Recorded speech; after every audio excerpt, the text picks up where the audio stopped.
Voilà, mesdames et messieurs, nous sommes en direct avec vous. Et là, nous sommes les résultats, la compilation donc, de la CENI a commencé. Dans quelques instants, nous serons avec nos invités, nos analystes. Mais entre-temps, avant de commencer cette discussion, cette analyse, nous allons rester avec la RTNC pour suivre en direct les résultats provisoires des élections, des compilations, des dernières tendances de comment ils arrivent bureau de vote par bureau de vote en direct, bien sûr, de la radio et télévision nationale congolaise pour que nous puissions accompagner. Et après avoir suivi ces résultats, nous reviendrons bien sûr avec nos invités pour analyser le processus électoral, mais aussi et surtout pour voir où est-ce que les choses ont marché ou pas. Avec mes trois invités seront avec moi tout à l'heure. Est-ce que je peux voir la RTNC à côté, s'il vous plaît? Alors, nous allons parler de ça tout à l'heure avec mes invités. Tout à l'heure, ils sont avec moi. Vous l'avez vu dans l'annonce de cette émission. 3 invités pour parler de ce sujet d'élection en République démocratique du Congo. Je vais devoir donc les accueillir. Nous allons commencer avec mon premier invité. Il est journaliste, analyste politique, Fabien Kouswanika, qui nous rejoint depuis Bruxelles. Je vais lui dire bonsoir. Fabien Kouswanika, bonsoir. Bonsoir Marius, bonsoir à tous nos internautes, spectateurs et téléspectateurs. Alors, je ne sais pas pourquoi je ne vois pas Fabien, je vais le voir tout à l'heure sûrement. Je ne vous vois pas, je pense que les gens, peut-être que les gens à la maison vous voient. Voilà, maintenant on peut vous voir. Avec votre, donc vous êtes patron de Télé Tchangou et vous êtes journaliste et analyste politique. C'est un plaisir pour moi de vous avoir sur ce plateau, cher Fabien. Merci d'avoir accepté d'analyser avec nous les résultats des élections en République démocratique du Congo. Alors, depuis Maryland, aux États-Unis d'Amérique, professeur Kabange Christian, il est professeur de droit à l'université de Kinshasa. Il nous rejoint depuis Maryland, aux États-Unis d'Amérique. Professeur Kabange, bonsoir. Je ne sais pas. Bonsoir, professeur Kabange. Oh, désolé, je pense que mon micro était fermé. Bonsoir, Marius. Merci, bonsoir merci. À tous ceux qui nous suivent. Et, je profite de l'occasion d'ailleurs pour souhaiter joyeux Noël. Merci. Et joyeux Noël à tous ceux qui nous suivent aussi. Voilà. Merci beaucoup. Merci, professeur Kabange. À tout à l'heure. Avec nous également ce soir, Maître Adolphe Mopotu Mogbaya. Il est en direct avec nous depuis New York. Il est avocat au barreau de Kinshasa Matete. Maître Mopotu Adolphe, bonsoir. Bonsoir Marius et bonsoir aux autres invités et bonsoir à les spectateurs. Merci beaucoup, Maître Adolphe, d'avoir accepté d'être avec nous. Scotty, s'il te plaît, j'ai l'impression que je suis coincé dans la caméra. Si vous pouvez m'arranger, s'il vous plaît. Merci. Alors, merci à vous trois d'avoir accepté de venir dans cette émission aujourd'hui. Nous avons suivi aujourd'hui... Est-ce que je peux voir tous les trois? Merci. Vous avez suivi aujourd'hui avec moi les toutes premières tendances des résultats des élections cette année en République démocratique du Congo. C'est la première fois qu'on voit cet exercice avec la CENI. Je voudrais d'abord, d'entrée des jeux, avoir vos points de vue respectifs. Je commence par vous, Maître Adolphe. Merci Marius pour cette opportunité que vous nous donnez de pouvoir commenter sur les élections, mais surtout sur la publication progressive des résultats qui sont jusqu'à la partielle. Je crois que lors d'une émission que nous avons faite, nous avons eu à pronostiquer sur comment les résultats pourraient se présenter. Et je crois qu'aujourd'hui, l'histoire va nous donner raison parce que nous avons insisté sur le fait des alliances qui ont été conclues et sur la qualité de ces alliances. Et aujourd'hui, vous allez constater avec moi que dans les provinces, par exemple de l'Équateur, une partie et une partie de la province de l'Ituri, les résultats qui sont arrivés ne sont en rien une surprise dans la mesure où les alliances qui ont été conclues l'ont été avec des leaders locaux de ces provinces-là, ce qui est tout à fait évident et normal de constater que ces personnes-là ont milité et ont fait voter le candidat avec qui ils étaient en alliance. Et donc, à ces jours, on ne peut que constater la réalité des choses. La lecture politique que nous avons eu à faire est exactement ce qui est en train de se réaliser aujourd'hui. Merci beaucoup. Fabien Kouswanika, si vous avez, qu'est-ce que vous pensez de la façon à laquelle, avant de revenir sur le déroulement des élections, justement, on en parlera tout à l'heure, des résultats tels qu'ils arrivent? Oui, merci Marius. Et comme je le disais, bonjour à tout le monde et bonjour également à ceux qui sont avec moi sur le plateau, Maître Christian et Maître Adolphe. Bon, pour la première fois, c'est vrai que c'est une première fois en termes de présentation, mais vous savez, dans la vie, il y a toujours une première fois. Mais ce qui est plus important, je pense que c'est dans le contenu de ceux qu'on nous présente. J'ai entendu tout à l'heure Maître Adolphe parler des alliances. Pour moi, ça ne justifie pas tellement la réalité de tout à l'heure, parce qu'il me semble bien que tout le monde a suivi ce processus. Et d'après les analyses, d'après les constats et même en termes d'organisation de cette élection, je pense qu'il n'y a pas de surprise qu'on en arrive à un résultat tel que celui qu'on nous présente tout à l'heure. Et surtout parce que c'est que le maître ne dit pas en parlant des alliances. Si c'était véritablement des alliances, alors en ce moment-là, on aurait assisté à un véritable taux de participation. Parce que le chiffre qu'on nous présente, il faut le relativiser. Par rapport au taux de participation, le peuple ne s'est pas déplacé. Ou si le peuple s'est déplacé, qu'on en arrive à des scores comme ceux-là, c'est qu'il y a un problème. Soit que le peuple était là, mais n'a pas pu voter régulièrement. Et c'est ça qui fait que nous arrivions à un tel résultat. Donc parler des alliances, je pense que peut-être dans les débats ou dans l'échange, on pourra peut-être en parler un peu plus en long et en large. Je pense que ça ne soit pas véritablement la raison. La raison se situe ailleurs. C'est simplement que le peuple n'a pas pu voter régulièrement. Merci beaucoup, cher Fabien. Professeur Kabangé. Voilà, donc merci pour la parole. Je pense que moi, je vais d'abord commencer par prendre l'angle juridique de ce que la CENI vient de faire. C'est-à-dire que lorsque vous lisez la loi électorale, la logique voudrait que les résultats puissent remonter des bureaux, n'est-ce pas, vers les centres, vers les centres de compilation et vers la centrale, la centrale principale de la CENI. Et donc, cet exercice, en fait, c'est cet exercice requis par la loi qui permet de suivre l'évolution des résultats, n'est-ce pas, progressivement. Et le bien dans tout ça, c'est que ceux qui ont réussi à déployer leurs témoins et les observateurs, ils peuvent, parce qu'ils sont supposés, les témoins particulièrement, avoir des copies des PV. Ils peuvent suivre à la lettre pour voir si les scores qui sont donnés à tel ou tel endroit correspondent évidemment à ce que la CENI est en train de donner. Donc je pense que c'est quand même un exercice de transparence louable. Quant à l'ordre d'arrivée des différents candidats, je pense que, évidemment, ça c'est peut-être une perspective politique ou politicienne, c'est-à-dire que, vous savez, sur les questions électorales, le quotient émotionnel, il est très élevé. C'est-à-dire que, si je peux faire un parallélisme, c'est un peu comme un match de football. Les uns souhaitent que tel autre l'emporte, l'autre ce soit tel autre. Et donc, il faudrait être capable d'aller au-delà, n'est-ce pas, de maîtriser son quotient émotionnel, essayer d'analyser les choses à froid pour arriver à comprendre qu'est-ce qui s'est fait, qu'est-ce qui explique ceci ou cela.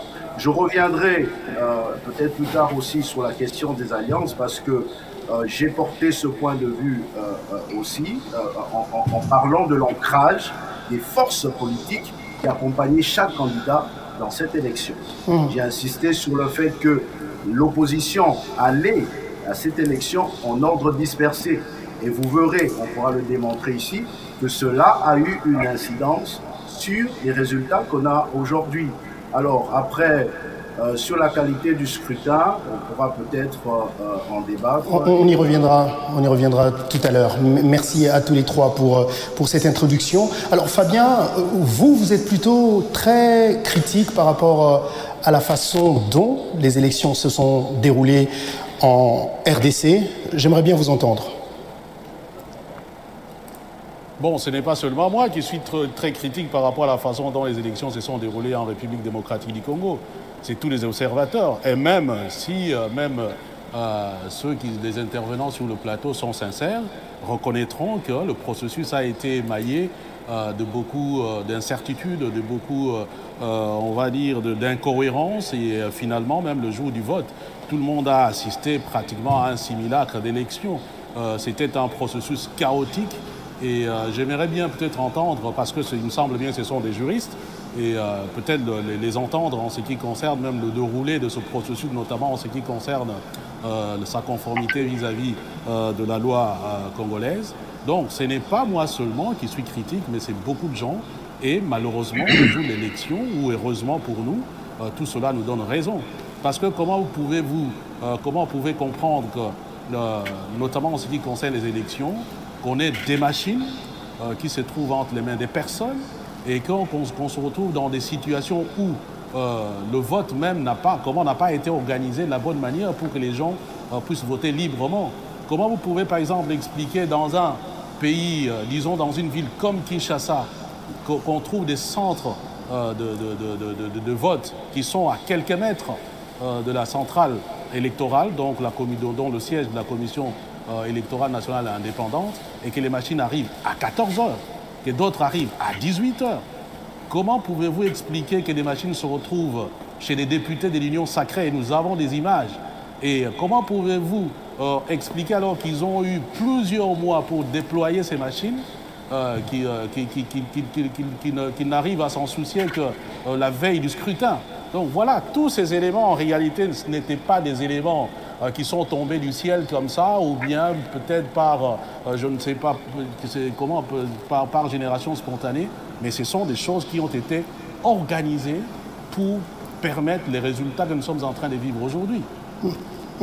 Ok, justement, les irrégularités et les dysfonctionnements dans certains centres de la CENI a fait l'objet de beaucoup de critiques. Justement, c'est là qu'on se pose la question de savoir jusqu'à quel niveau tout ce qui s'est passé en termes d'irrégularité peut affecter ou est en train d'affecter le résultat de ces élections. C'est là qu'on vous attend, vous les juristes, et je commence par vous, Maître Adolphe. Oui, je pense que nous devrions essayer d'être le plus objectif possible, parce que lorsqu'on considère le nombre de bureaux de vote qui existent ou qui ont été créés à travers la République, si je ne me trompe pas, c'est autour de 75 000 bureaux de vote. On ne peut pas, sur base de quelques bureaux de vote où il y a eu des incidents, sans la volonté pour moi de nier le fait qu'il y a eu quelques imperfections, il y a eu des incidents, il y a eu des bureaux de vote où les électeurs ont été autorisés à voter après plusieurs heures, voire le jour suivant. Mais je pense qu'il faudrait relativiser les choses. Il ne faudrait pas être aussi dur envers la commission électorale indépendante qui, je pense, à mon entendement, est la seule personne qui pourrait nous donner des explications sur le fait du retard de certains bureaux ou de l'ouverture de certains bureaux. Et aussi de nous dire pourquoi est-ce que dans d'autres bureaux, on n'a pas ouvert et on a carrément posé l'élection. Mais justement, la CENI, si elle en est arrivée là, si je peux voir mes trois invités, s'il vous plaît, c'est justement l'opposition a décrié cette façon d'abord la composition de la CENI, l'organisation de la CENI et le processus électoral. Il y a même eu un groupe de candidats qui a demandé que ces élections soient repoussées pour recomposer la CENI, pour organiser les élections de la meilleure façon qui soit. Est-ce que tout cela n'a pas été fait, comme le voient d'autres observateurs, pour qu'on en arrive là? Si je ne veux pas ici faire l'avocat de CENI, parce que je n'en suis pas un, mais je ne veux pas non plus considérer les aspects politiques des politiciens, parce qu'il faudrait rappeler qu'il y a beaucoup de politiciens qui n'ont pas préparé ces élections, qui ont plutôt préparé la contestation. On a vu dès le début. Je ne me permettrai pas de me mettre à la place de la CENI, mais je pense que la CENI a fait de son mieux pour essayer d'organiser ces élections, même si on venait à pousser ces élections à 1 mois ou à 2 mois, je ne pense pas que les politiciens seraient en mesure de donner satisfaction. Fabien n'est pas d'accord avec vous, je le vois hocher la tête. On vous écoute, Fabien. Oui, en fait, je ne suis pas d'accord avec Maître parce que tout simplement, déjà quand Maître pose le principe que la CENI est la seule personne pour nous dire la vérité, je pense que c'est vouloir quelque part quelque chose de son contraire parce que nous savons. Je vais reprendre mes invités avec qui nous parlons du déroulement de ce processus électoral. S'ils sont là, j'aimerais bien les voir tous les trois. Merci à tous les trois d'être restés et toutes nos excuses pour ces petits désagréments. Donc, Fabien Kousouanik, journaliste, analyste politique, il est patron de Télé Tchangou. Maître Adolphe Mpotu-Mogbaya, avocat au barreau de Kinshasa Matete. Il est en direct avec nous depuis New York, et professeur Kabangi Christian, qui est professeur de droit à l'université de Kinshasa. Alors, Fabien, désolé, c'était vous qui aviez la parole tout à l'heure, on ne me voit pas. Est-ce qu'on peut... Vous étiez en train de dire quelque chose par rapport à la façon dont vous réagissiez à ce que disait Maître Adolphe Mpotu-Mogbaya. Oui, merci, cher ami Marius Munga. Oui, j'ai réagi en fait à la déclaration de Maître Adolphe qui estimait que la CENI était la seule habilité à nous donner la vérité. Et je voulais lui faire remarquer que depuis le début de ce processus, la CENI n'était pas un arbitre impartial et nous ne pouvons pas attendre d'un arbitre moins impartial qui nous donne la vérité sur ce qui s'est passé aujourd'hui. Alors que dans tout le processus, eux-mêmes sont témoins et que tout a été organisé pour que nous arrivions au résultat que nous sommes en train de vivre aujourd'hui. Et s'agissant des allégations de fraude, que dis-je, de manque de liberté, de manque de transparence en ce qui concerne l'élection en République démocratique du Congo, que plusieurs observateurs ont jugé chaotique, Maître veut nous faire voir que le nombre d'incidents qui ont été répertoriés ne représente peut-être pas, il peut peut-être avoir raison, peut-être pas la totalité des centres de vote ou de bureaux de vote, mais malheureusement, nous n'avons pas aussi de preuves que dans d'autres bureaux de vote, les choses se soient passées normalement.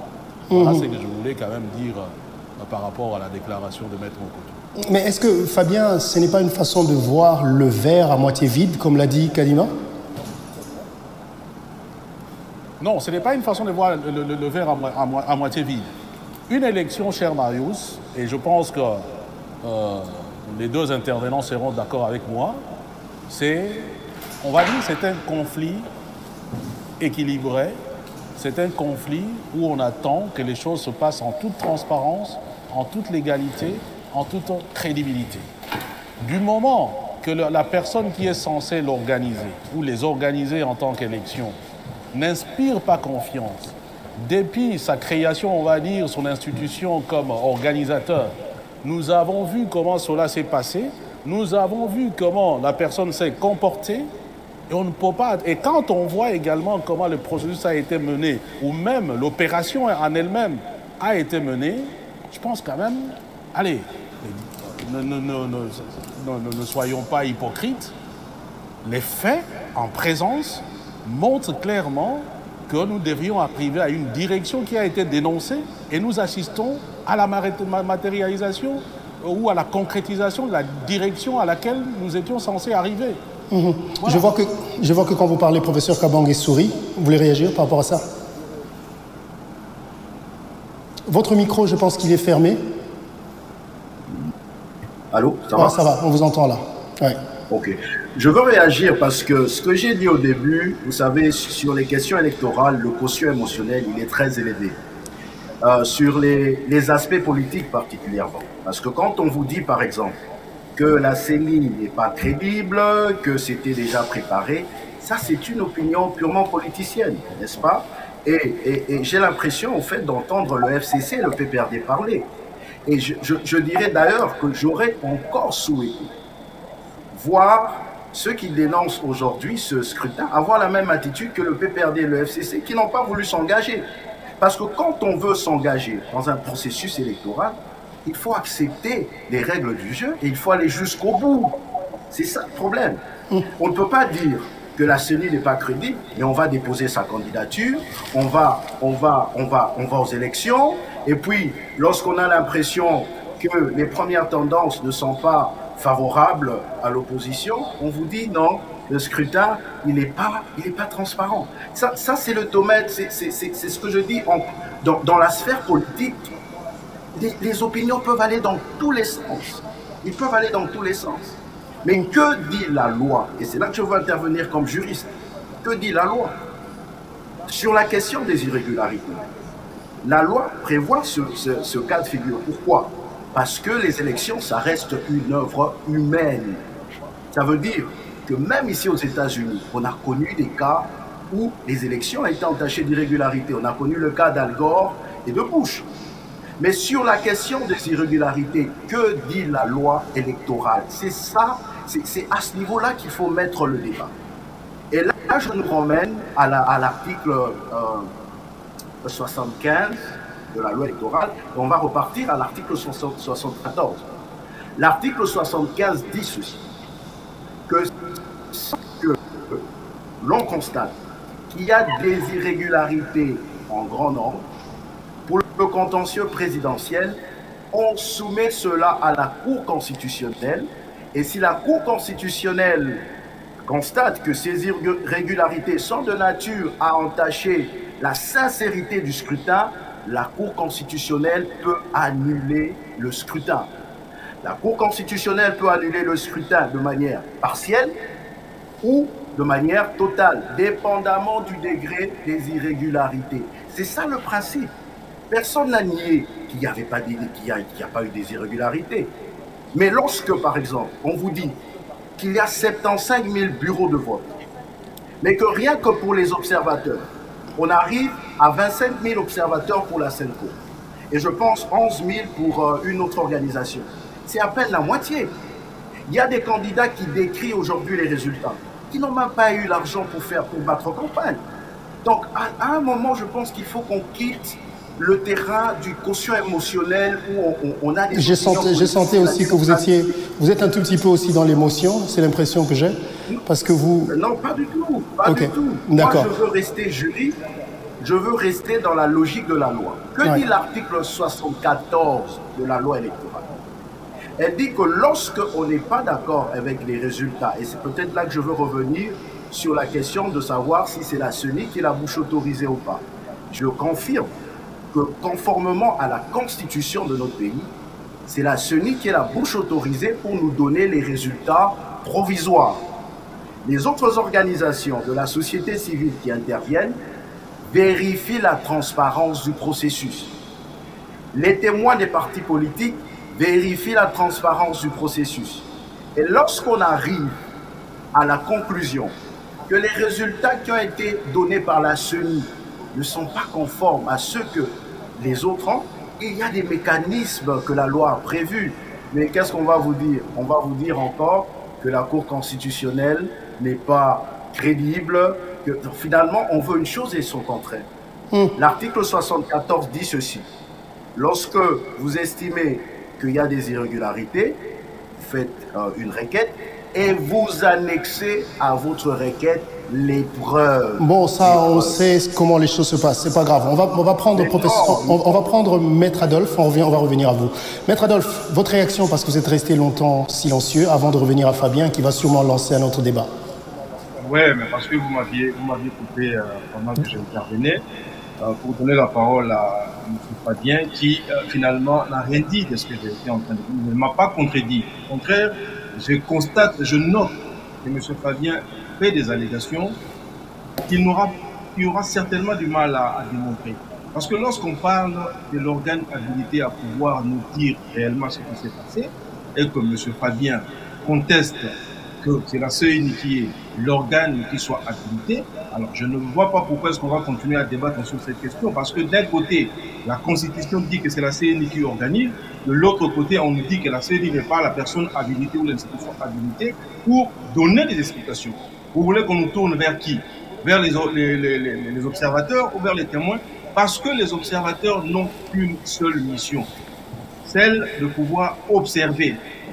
Et après avoir observé, ils donnent leur rapport en fonction de l'observation qui a été faite. Je voudrais ici mentionner une chose très importante, parce que je constate avec le temps que certains observateurs menacent de pouvoir publier les résultats alors qu'ils n'en ont pas le pouvoir. Parce que les observateurs n'ont même pas le droit d'obtenir les PV des résultats du bureau de vote. Ils peuvent tirer les photos, prendre les photos comme tous les concitoyens, mais ils n'ont pas le droit de signer un procès verbal. Seuls les témoins délégués par les candidats ou les partis politiques ont cette possibilité ou ce droit d'avoir ou de signer le procès verbal. Alors je ne vois pas par quel mécanisme certains observateurs peuvent se prévaloir du droit et donner des résultats alors qu'officiellement ils ne peuvent pas le faire. Ça c'est le 1. Oui, allez-y, les deux. Les deux. J'aimerais que M. Fabien, parce qu'ici nous sommes en train de discuter de ce qui se passe en République démocratique du Congo sur les élections plus précisément. Lorsqu'on allègue des faits, M. Kadima, semble-t-il, aurait un parti pris, ça je ne sais pas parce que je ne le connais pas, et qu'il aurait manigancé les choses. C'est bien beau de nous dire ça. Moi je suis curieux d'apprendre et de savoir qu'est-ce que M. Kadima a fait réellement. Le peuple congolais veut savoir. En tant que juriste, je constate que la Constitution donne le pouvoir à la CENI d'organiser les élections et que celui qui conteste, celui qui estime que la CENI n'a pas cette légitimité par rapport aux organes, par rapport aux personnalités qui constituent cette CENI, eh bien, ils n'ont qu'à assumer, comme le FCC l'a fait. Donc, il ne faudrait pas que nous puissions vouloir une chose et son contraire. Merci. Fabien, allez-y. Qu'elles ont été organisées. Oui, attendez Fabien, attendez qu'il termine. Oui. Il y a des imperfections, il y a des choses qui n'ont pas marché, mais j'estime que la CENI nous doit des explications. Refuser à la CENI de nous donner des explications, c'est vouloir une chose de son contraire. Merci. Fabien, réagissez s'il vous plaît. Oui, je ne sais pas, je peux peut-être observer que je me rends peut-être compte que je ne suis pas devant des juristes, mais devant des militants. Parce qu'il me semble bien que les arguments qui sont avancés par nos juristes sont des arguments que nous entendons chez les militants politiques. Et de ce point de vue, je ne vois pas grand-chose qui m'étonnerait par rapport aux arguments avancés. Je voudrais commencer par Maître Mopotou, quand il dit que je vais dans son sens. Mais quand je parle de la CENI en tant qu'institution, logiquement, c'est une institution qui devrait être indépendante.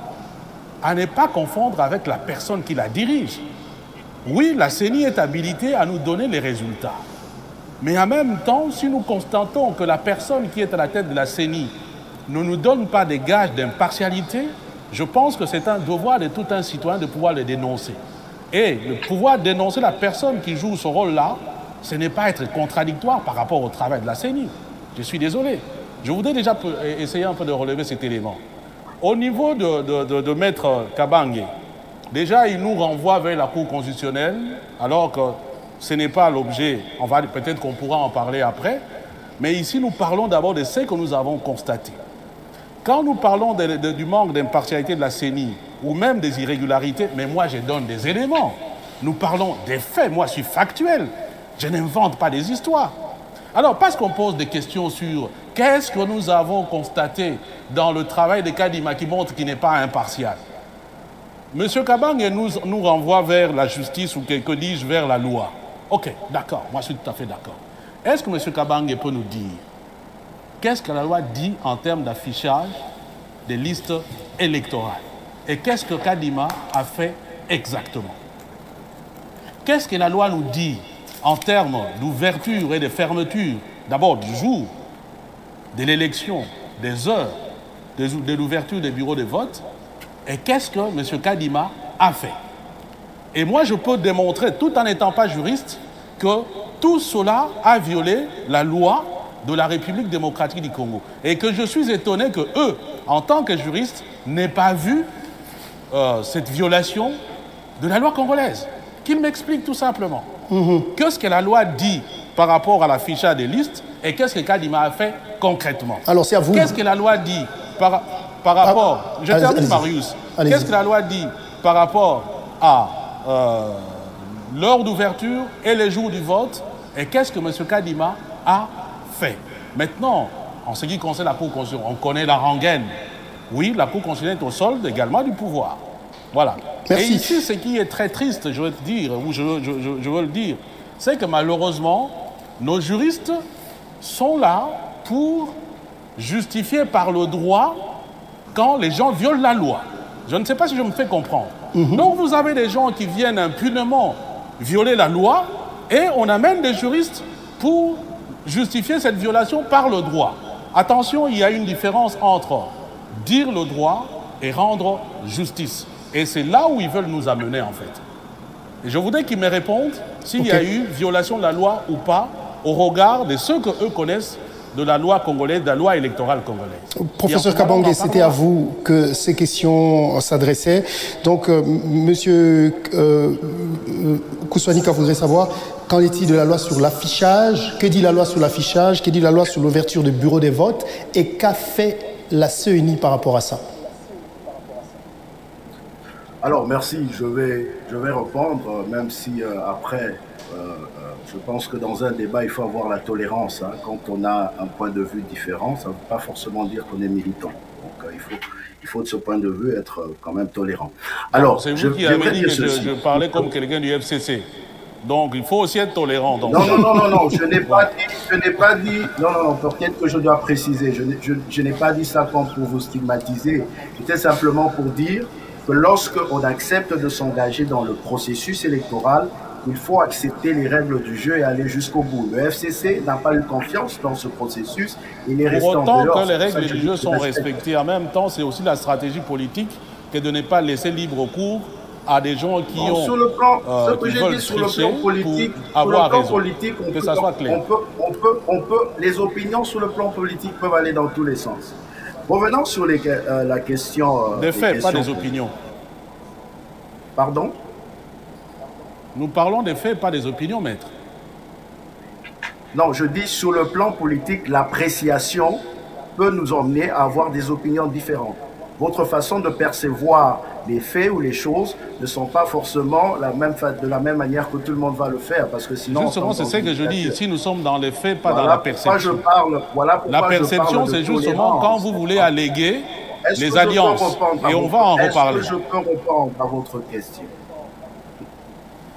Est-ce que je peux répondre à votre question? Voilà. Alors, la loi exige, n'est-ce pas, que la CENI puisse publier la liste des électeurs, je pense 48 heures avant le scrutin. La loi exige, n'est-ce pas, ou dispose que le scrutin doit se passer un dimanche ou un jour férié ou chômé payé, et que ce scrutin doit se passer entre 6h et 17h. OK? Mais la loi ne s'arrête pas là. Parce que beaucoup ont voulu s'arrêter là pour dire, voilà, il y a des irrégularités parce que à certains endroits, on n'a pas voté le 20 décembre. Il y a des irrégularités parce que certains centres ont voté au-delà des heures. Mais il faut lire la loi dans son entièreté. La loi donne 2 dérogations à la CENI. C'est l'article 52 in fine de la loi électorale qui dit ceci. Par rapport d'abord à la fermeture du bureau de vote. On dit, en dépit du fait qu'il faudrait voter entre 6h et 17h, tant que l'électeur, le dernier électeur qui a reçu le jeton, n'a pas exprimé n'a pas voté, le centre ne va pas arrêter le vote pour se transformer en centre de dépouillement. Première dérogation. Deuxième dérogation, par rapport à l'heure d'ouverture. On dit, la CENI, j'insiste, c'est l'article 52, in fine de la loi électorale. On vous dit que la CENI peut déroger à l'heure d'ouverture dans certains centres. Et cela ne peut se justifier que si cela est fait pour respecter le principe de l'égalité des citoyens devant le scrutin. C'est dans la loi, il faut le lire. Donc, lorsque par exemple, à cause des contraintes techniques ou de logistique, certains Congolais qui se sont enrôlés normalement n'ont pas pu exprimer, voter le 20 décembre, vous n'allez pas demander, parce que la CENI avait des problèmes, vous n'allez pas demander à la CENI d'arrêter tout et de ne pas organiser ce vote pour eux le lendemain. Parce que sinon, c'est le principe de l'égalité des citoyens devant le scrutin qui est violé. C'est ça la loi, en fait. Donc, il n'y a pas d'irrégularité dans le fait d'avoir organisé le scrutin le 21 ou le 22, tant que cela est fait pour respecter le principe de l'égalité des citoyens devant le scrutin. Ça, c'est la loi. Merci. Alors, allez-y. Concluez, s'il vous plaît. Alors, je dis ceci. Les irrégularités, personne ne dit qu'il n'y a pas eu des irrégularités. C'est ça le problème. Sur ce point, on est d'accord. Il y a eu des irrégularités. Mais en matière de droit électoral, la question des irrégularités ne peut pas être dissociée de la question de la sincérité du scrutin. Ça veut dire quoi? Que lorsqu'on a affaire à des irrégularités, ceux qui sont supposés être témoins ont même la possibilité de faire noter ces irrégularités sous les PV. Et lorsque les copies de ces PV sont remises aux témoins, mais c'est ça qui va servir d'élément de preuve pour poursuivre la procédure, aller en justice et démontrer au juge du contentieux que non seulement il y a eu irrégularité, mais que la proportion de ces irrégularités entache la sincérité du scrutin. C'est ça le droit électoral. Bon, je n'y mets pas de négociation. Vous les juristes, vous savez bien... Non, ce n'est pas... Non, Mario, s'il te plaît, il ne faut pas dire nous juristes. C'est la loi. Ce que je dis, c'est dans la loi. Et lorsqu'on vous dit que la Cour constitutionnelle... Laissez-le finir. Je vais vous donner la parole tout à l'heure. Je sais que vous avez une émission tout à l'heure, cher Fabien. Permettez-moi de finir. Lorsqu'on vous dit que la Cour constitutionnelle est une cour déjà vendue et que, voilà, ça veut dire qu'on ne croit même pas au processus. Donc, ça ne sert à rien de mener ce débat. Parce que finalement, l'état d'esprit dans lequel l'opposition est allée à cette élection, et c'est par là que je termine, on vous dit les élections de 2023 seront régulières seulement si c'est l'opposition qui l'emporte. Mais si c'est Félix Tshisekedi qui l'emporte, oh non, c'est de la tricherie, c'était planifié. Non, déjà il ne faut pas personnaliser, il ne faut pas personnaliser le débat. Donc, c'est peut-être que vous nous indiquez la direction où vous voulez nous amener. Non, Maître, en fait, je vais poser une question par rapport à la loi. Professeur, j'ai posé... Personnellement, je vous ai posé une question par rapport à la loi. Et je voudrais... Excusez-moi, vous allez conclure, s'il vous plaît. Je vais vous laisser terminer et je vous propose de garder juste une minute pour terminer, comme ça Fabien va parler parce que vous allez monopoliser la parole. Non mais j'aimerais juste dire, parce que peut-être que l'idée allez-y. J'aimerais dire ceci, que dans la culture électorale, lorsqu'on va aux élections, il faut s'attendre soit à gagner, soit à perdre. Mais chez nous, lorsque l'opposition va aux élections, lorsqu'elle ne remporte pas les élections, automatiquement, c'est la fraude, c'est pas correct, les irrégularités entachent forcément la sincérité du... Très bien, merci. Alors, rapidement, avant de donner la parole à Maître Adolphe qui n'a pas beaucoup parlé, Fabien, tu peux réagir rapidement avant qu'on donne la parole, parce qu'on doit finir ce sujet. Je veux dire ceci à Maître. Oui, dans une élection, on perd ou on gagne, c'est normal. Pour autant que l'élection est libre, démocratique, transparente. Juste. Je suis tout à fait d'accord. Et la question que je vous ai posée, c'est par rapport à la loi. Vous m'amenez un peu jusqu'à la Cour constitutionnelle. Je vous ai posé la question par rapport au respect de la loi par rapport à la CENI, disons du point de vue de la CENI. Et merci que vous avez cité l'article 52. Moi, je ne suis pas juriste. Mais maître, vous savez, au-delà de la science, il y a quand même la morale. Et vous, de ce que je sais de vous, vous êtes fils d'un éminent professeur de droit administratif en République démocratique du Congo, le professeur Kabange Mumbi. J'espère que quand il vous entend parler, il est véritablement fier de vous. Ça, véritablement, je l'espère. Mais ce que je veux dire, c'est quoi? Quand vous nous donnez la lecture de l'article, vous mêlez la notion de l'heure d'ouverture et du jour d'ouverture. Dans l'article, quand je vais essayer un peu de lire, parce que ici, l'objectif, ce n'est pas d'avoir raison. L'objectif, c'est d'édifier ceux qui nous sont en train de nous suivre. Je lis l'article, voilà ce que dit l'article. Le jour et l'heure du vote sont fixés par la Commission électorale nationale indépendante. Le vote pour les scrutins secrets se tient le dimanche ou un jour férié. Déjà à ce niveau-là, Kadima a violé la loi, n'est-ce pas? Le scrutin est tenu le mercredi, qui n'est pas un dimanche ni un jour férié. Ils ont trouvé la parade en déclarant cette journée chômée et payée. À la limite, on peut le leur accorder. L'article continue. Il a lieu de 6h à 17h. Et maintenant, vous parlez de la dérogation, c'est là où on parle de toutefois. Je suis d'accord avec vous. Toutefois, les préposés de la CENI remettent le jeton aux électeurs présents et les votes continuent jusqu'au vote du dernier électeur muni du jeton.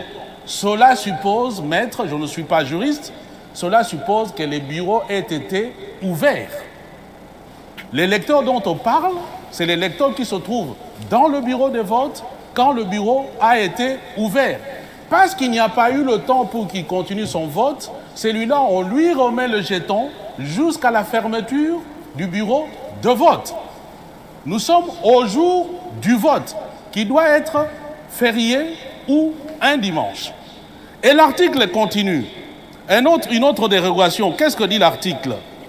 La CENI est tenue de remettre les jetons à tous les électeurs présents au centre de vote avant l'heure de fermeture. On dit bien avant l'heure de fermeture. Ça signifie que nous sommes toujours au jour du vote. Toute dérogation aux heures d'ouverture et de fermeture est motivée et ne peut être décidée que dans les conditions assurant l'égalité des citoyens devant le suffrage. Je rappelle une fois de plus au maître, ici on parle des dérogations aux heures d'ouverture et de fermeture. Sous-entendu, le jour du scrutin. Et c'est donc le bureau qui est ouvert et qui est fermé. Et donc, si je comprends votre logique, vous n'arriverez pas à nous expliquer qu'est-ce qui a expliqué qu'on puisse avoir le vote, par exemple, le 21, qui est un autre jour, alors que ce même 21, il y a des bureaux qui n'étaient pas ouverts. Qu'est-ce qui a expliqué le vote le jour suivant, donc le 22, et ainsi de suite, parce que le vote s'est fait sur 3 jours. Merci. Au jour où je vous parle, il y a même des gens qui continuent à voter. Oui, non, merci Fabien. Qui continuent à voter. Merci Ça Fabien. signifie que la notion même d'ouverture de bureau de vote ne peut même pas s'appliquer aux votes qui se sont passés le 21, parce que c'était un autre jour. Et le 21, ce n'était pas ni un dimanche, ni un jour férié. Si pour le mercredi, parce que le 21 c'était un jeudi. Merci Fabien. Si pour le mercredi, ils ont eu la parade. Attends, je finis. Non, Marius, je finis. Si pour le 21, ils ont eu la parade de décréter cette journée-là, jour férié, qu'en est-il de jeudi? Qu'en est-il de vendredi? Qui n'était ni un dimanche, ni un jour férié. Est-ce que maître peut nous l'expliquer? D'accord. Alors, on revient, s'il vous plaît. Et il n'a pas répondu aussi en ce qui concerne la violation de la loi en termes d'affichage de bureaux de vote. Bon, maintenant... Des listes dans le bureau de vote. Il y a des bureaux de vote où les listes ont été affichées le même jour du vote. Comment il explique? On peut revenir sur moi, s'il vous plaît. Avant qu'on avance. Je vais essayer de... S'il vous plaît, Scotty, on peut nous voir à 4. Je voudrais juste relancer le débat, parce que sinon on va aller débat sur article. Je vais vous donner, parce que Maître Adolphe n'a pas... Laissez-moi finir, s'il vous plaît. Maître Adolphe n'a pas encore parlé pendant un temps, c'est resté entre vous deux. Je vais juste vous laisser, professeur Kabange, 1 minute pour réagir rapidement, et je donne la parole à Maître Adolphe. parce que sinon, il va avoir perte d'idées. Ouais. Voilà, je vais répondre très rapidement. D'abord, je confirme que je suis le fils du professeur Kabang, et pas Noumi, mais Kabang et Tabala. Voilà. Et vous pouvez être sûr qu'il est fier de moi, ça c'est sûr. Alors, je reviens sur la question. Lorsqu'on parle des heures d'ouverture, je pense que la loi parle de dérogation. Je prends un exemple. À supposer que le bureau ouvre, au lieu d'ouvrir à 7 heures, il ouvre à 18 heures. N'est-ce pas? Et le temps que la loi a imparti pour respecter l'égalité entre les citoyens, c'est généralement 11 heures. Vous commencez le vote à 18 heures. Vous le terminez quand? Vous le terminez ici. Ça veut dire quoi? Que la dérogation que la loi consacre ici, ce n'est pas nécessairement par rapport au jour, mais c'est pour faire respecter, et la loi le dit, le principe de l'égalité du scrutin et des citoyens devant le scrutin. Parce que ça n'aurait pas de sens de se lever en bonne et due forme, que j'arrive le jour du vote, que le bureau dans lequel moi je dois voter est fermé, parce qu'il y a des problèmes de logistique, mais que vous allez là où vous êtes supposé voter, vous votez le 20 et on vous dit on ne peut pas comment rouvrir ou bien ouvrir ce bureau-là le jour qui suit, parce que voilà, l'exception se limite à la date, comment arrêter. Mais ce n'est pas logique. Le principe, et on peut même remonter, si vous voulez faire ce débat, encore qu'il faudrait vraiment avoir vraiment les arguments, on peut remonter jusqu'à la Constitution.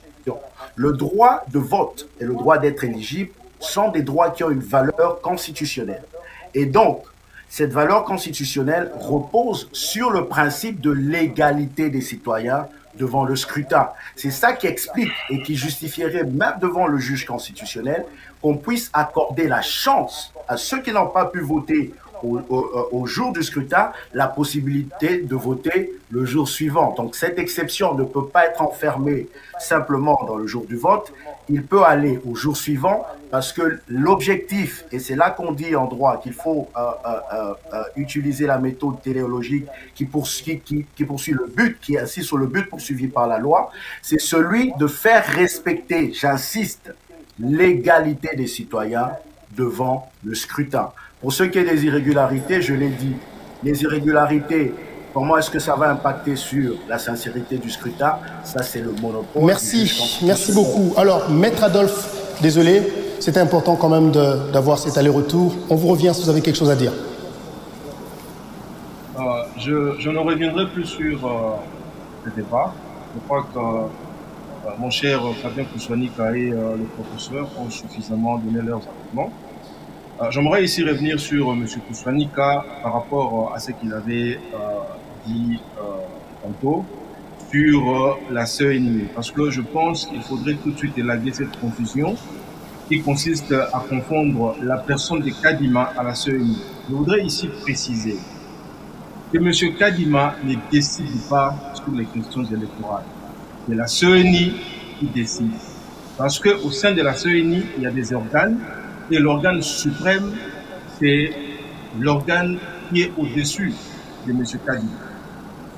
C'est-à-dire la plénière de la CENI. Et donc il faudrait enlever de votre bouche cette façon de considérer que les décisions qui sont prises par la CENI sont des décisions qu'il faudrait attribuer à Kadima, bien que Kadima, en tant que président, incarne l'institution CENI. Il faudrait ici retenir que tout ce qui s'est fait maintenant, c'est fait en toute collégialité entre le président, le bureau de la CENI et le membre de la plénière qui, dans l'ensemble, constitue l'organe suprême de la CENI. Cette confusion doit être élaguée. Deuxièmement, d'abord, ici, il faudrait éviter d'invoquer certaines notions dont je doute fort que vous en connaissiez la pertinence. Parce que lorsque vous dites qu'il ne faudrait pas que nous, juristes, puissions confondre dire le droit et rendre justice, il ne faudrait pas vous hasarder sur ce terrain-là. Dire le droit, c'est lorsque le juge se réfère à la loi pour régler les contentieux entre les individus devant lui. Et rendre justice ne peut se faire que lorsqu'on se réfère à la loi. On ne peut pas de façon sociologique considérer qu'une personne est coupable parce que la société dit que cette personne est coupable ou innocente. Encore qu'il faudrait que le juge puisse constater cela à travers le respect de la loi parce que le juge, lui, n'est pas soumis aux opinions publiques ou aux opinions sociologiques. Le juge, lui, il est soumis qu'à l'autorité de la loi. Donc, j'aurais voulu que nous puissions revenir sur ces questions-là pour éclairer la lanterne de ceux qui nous suivent pour ne pas créer la confusion. On le fera sûrement. Vous êtes partenaire de cette émission. On fera une émission spéciale par rapport à ça. Maintenant, j'aimerais qu'on puisse avancer un tout petit peu au lieu de rester là-dessus. Alors, nous avons appris, les arguments de chacun d'entre vous ont été entendus, mais il y a une question qui revient. Il y a un groupe d'opposants qui parle d'évoquer l'article 64 de la Constitution parce que les choses n'ont pas été respectées. Alors je vais poser cette question surtout à vous, les juristes. Peut-être Fabien pourra apporter son point de vue ou ce qu'il pense de ça. Il y a notamment Martin Fayulu et d'autres candidats. Je ne vais pas citer tout le monde au risque d'oublier d'autres. Mais le 27 déjà, il y a un groupe de l'opposition qui va également marcher à Kinshasa, qui a informé des marchés pour s'exprimer par rapport à la façon dont ces élections ont été organisées. Alors je voudrais à vous, juristes, Fabien, ce sera peut-être une réaction de votre part, nous expliquer, est-ce que l'article 64, est-ce quoi? Sont-ils en position au moment actuel d'évoquer cet article 64? Maître Adolphe. Oui, merci Marius pour l'opportunité de pouvoir éclairer nos concitoyens sur cette question. Pardon, je pense que c'est une question que j'ai prévue, surtout pour professeur Kabange. Peut-être que vous reviendrez après, qu'il nous explique un peu. Merci beaucoup. Professeur Kabange, parce que vous êtes plutôt constitutionnaliste, donc j'aimerais beaucoup apprendre ça de vous. L'article 64 dit quoi et pourquoi les opposants l'évoquent maintenant? Ben voilà, petite précision, je suis pas constitutionnaliste, même si j'ai une passion naturelle pour le droit constitutionnel. Mais je pense que l'article 64, il est clair. Il dit que le peuple congolais a le droit de s'opposer à quiconque voudrait exercer le pouvoir par la force ou en violation de la Constitution. Donc ça veut dire que l'article 64, on l'exerce dans un contexte spécifique.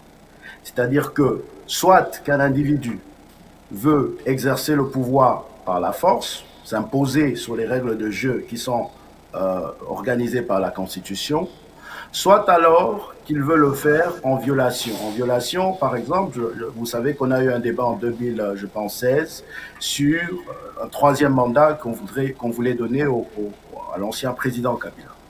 Et donc, le fait de n'avoir pas organisé les élections en 2016, le peuple congolais était en droit de dire on peut recourir à l'article 64 pour stopper, n'est-ce pas, cette mésaventure. Donc, c'est dans un cadre spécifique. Alors ici, on a des opposants qui participent à un processus électoral qui, pour certains même, à la date du 20 décembre, si je m'en tiens aux propos de Matata Mpogno sur son compte Twitter, annonçait déjà soi-disant la victoire des premières tendances en faveur de Moïse Katumbi. Vous retrouvez d'autres candidats qui, eux, n'ont même pas eu les moyens de battre campagne. Et donc, plutôt que de suivre la procédure établie par la loi pour aller vers le contentieux électoral et faire prévaloir ses prétentions, on veut recourir à l'article 64 qui, lui, ne s'applique qu'en cas de confiscation du pouvoir, ce qui n'est pas le cas ici. On est dans un processus électoral qui a peut-être été émaillé d'irrégularités, mais la loi a prévu les mécanismes par lesquels on règle ces questions, et ces mécanismes, ce ne sont pas ceux prévus par l'article 64. Voilà. Voilà. Donc on peut dire, si je vous ai bien compris, pour l'instant, l'opposition ne peut pas parler de l'article 64 parce que selon vous, si j'ai compris, toutes les choses se sont passées dans l'ordre. Il n'y a personne qui a voulu prendre le pouvoir par la force. C'est ça? on est dans une élection. On peut avoir des opinions différentes. Certains parlent de simulacre, certains considèrent que les choses ont été plus ou moins correctement faites. Ça, c'est comme je le dis toujours, des opinions politiques ou politiciennes. Mais ce n'est pas le contexte de l'article 64. Je dis bien que l'article 64, c'est l'hypothèse de la confiscation du pouvoir. Lorsque, par exemple, si par exemple, je prends un exemple, on arrivait à la date du 24 janvier, et que Félix Tshisekedi décidait qu'il n'allait pas organiser les élections et se maintenir au pouvoir. Ça, c'est un cas de confiscation de pouvoir. Parce que pour exercer le pouvoir, vous avez besoin de deux choses. Vous avez besoin d'exercer le pouvoir conformément au cadre légal. Et quand je parle du cadre légal, je vais dans son sens étendu. Je parle de la légalité constitutionnelle y compris. Et vous avez besoin de la légitimité. Ces deux éléments, vous les obtenez par le biais des élections qui sont organisés conformément à la Constitution. Et c'est le cas de figure ici. Donc, on est en plein d'élections. Vous décidez de quitter la table pour aller recourir à l'article 64 parce que vous estimez, n'est-ce pas, que les résultats qui sont donnés ne sont pas corrects. Ce n'est pas ce que la loi prévoit. La loi prévoit qu'il y a des mécanismes pour faire ces recours. Alors, après, les marches, au nom de la démocratie et de la liberté, chacun est libre d'organiser ses marches. Mais demandez au peuple de laisser le processus au niveau où il est et d'aller recourir à l'article 64, c'est faire une fuite en avant. Donc l'article 64 ne peut pas s'appliquer dans le contexte d'une élection. Ça n'a pas de sens. Voilà, Maître Adolphe, je ne sais pas si vous avez, vous, quelque chose à ajouter par rapport à ce que vient de nous dire professeur Kabangé. Oui, en effet, je voudrais essayer de clarifier certaines choses de façon simple. L'article 64 est une disposition de la Constitution. Et dans cette disposition, apparemment, les gens pensent qu'il n'y a qu'un seul alinéa. Cette disposition est composée de deux alinéas. Le premier, pour faire beaucoup plus simple et permettre aux millions de personnes qui nous suivent de comprendre la portée de cette disposition et de ce premier alinéa, c'est que le premier donne le devoir à tout citoyen de faire échec à un individu ou à un groupe d'individus qui prend le pouvoir par la force et qui tente de l'exercer en violation de la Constitution. Il y a deux éléments qui sortent de ce premier alinéa. Premièrement, il s'agit d'un coup d'État. Deuxièmement, il s'agit de l'exercice du pouvoir en violation de la Constitution. Il faudrait, pour que cette disposition, le premier alinéa, soit appliquée, que nous puissions tomber dans ces deux cas de figure-là. D'abord, qu'il y ait quelqu'un qui vienne renverser le pouvoir par un coup d'État, c'est-à-dire une personne qui prend le pouvoir par la force. Ça, c'est le premier cas de figure où cette disposition peut être appliquée. Je parle de l'alinéa premier. Et le deuxième cas de figure, c'est lorsqu'il y a un exercice en violation de la Constitution. Qu'est-ce que cela veut dire? Cela veut tout simplement dire qu'on est à la fin du mandat du président de la République. Le président de la République refuse de mettre le moyen ou refuse carrément d'organiser les élections à la fin de son mandat tel que la Constitution, notamment l'article 73 de la Constitution le prévoit, et il va au-delà de son mandat, en une année, 2 années. Nous tombons justement dans le deuxième cas de figure où le président et les institutions qui n'ont pas pu organiser les élections sont en train d'exercer le pouvoir en violation de la Constitution. Ça, je comprends. C'est dans ces cas de figure-là que l'article 64, dans son premier alinéa, peut être appliqué par la population et la Constitution donne le devoir aux citoyens de pouvoir lutter pour mettre fin à une telle situation. Donc là, on est en phase de deux situations. Deuxièmement, oui, allez-y, allez-y. Oui. Deuxièmement, pour expliquer rapidement soyez le deuxième bref, alinéa, s'il vous plaît. Ouais. Le deuxième alinéa, il faudrait essayer d'expliquer ça parce que je me suis posé la question sur la portée de l'article 64 dans la considération des politiciens. Est-ce que tout le monde chante l'article 64? Il faut que la population puisse mettre en tête que l'article 64 a ses spécificités. Comme je viens de l'invoquer pour le premier alinéa, je vais maintenant essayer d'expliquer le deuxième alinéa qui demande à ce que toute personne qui tenterait de renverser le pouvoir ou le régime constitutionnellement établi, cette personne doit être poursuivie de façon imprescriptible, c'est-à-dire jusqu'à ce qu'il décède pour ce crime-là. Et donc, si aujourd'hui les élections sont organisées par la CENI, qui est une institution prévue par la Constitution, et qu'il y a un président qui est élu, il y a un parlement qui est installé, et que la Cour constitutionnelle venait à officialiser le résultat, un président prête serment et l'Assemblée nationale et le Sénat installés, toute personne qui ferait application de l'alinéa 1er de l'article 64 tomberait justement dans l'infraction prévue à l'article 64 alinéa 2.